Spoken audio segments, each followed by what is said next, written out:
Pa. Bravo, evo, če ne poznate kviza na novo, ga boste zdaj spoznali, v par minutah vam bo vse jasno. Pejte z mano. Torej, gre za ekipni kviz, to je najbolj pomembno, ker morajo 4 tekmovalci, ki se prej še nikoli niso videli in se ne poznajo, poleg tega, da morajo veliko znati, tudi delovati taktično, da na koncu premagajo lovce in osvojijo lepo nagrado. Je pa kar nekaj pravil.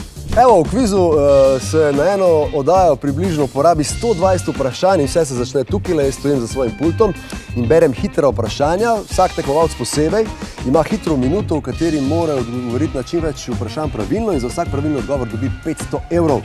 Tu si nabere eno osnovno količino denarja, s katerim se poveselimo na ploščo. Evo, tada, to je plošča lova, na kateri se odvija prvi lov, v katerem sodeluje tudi vsak tekmovalec posamezno, ampak še preden se sploh začnejo loviti z lovcem, ta denar postavimo na ploščo lova in imajo 3 korake prednosti pred lovcem, ampak to ni njihova nujna štartna pozicija, tu že pride ta taktika v igro, ker lovci jih potem hočejo zvabiti ali bliže k sebi, torej da imajo samo 2 koraka prednosti pred njim, ali pa jim dajo malo popusta, pa lahko imajo 4 korake prednosti pred njim, ampak za tisto dobijo kar nekaj denarja manj. Zdaj, lov poteka tako, da oba odgovarjate na ista vprašanja, ki imajo A, B, C opcijo odgovora in če odgovorite pravilno, se pomikata po plošči lova navzdol. Če odgovorite napačno, ostanete na mestu, torej, če tekmovalec greši in lovec odgovori pravilno, ga po nekaj koraki ujame in če se to zgodi, je tekmovalec out. Če pa mu tekmovalec uide, pa ta denar, za katerega se je odločil, prinese v skupno banko. Evo, pa smo pa že pri zaključnem lovu, ki ga jaz seveda spet opravljamo tukaj, berem vprašanja, ko zmešam. Tokrat 2 minuti vprašanj, hitrih vprašanj. Tisti tekmovalci, ki so preživeli ploščo lova, pa stojijo tukaj zadaj in odgovarjajo na ta vprašanja.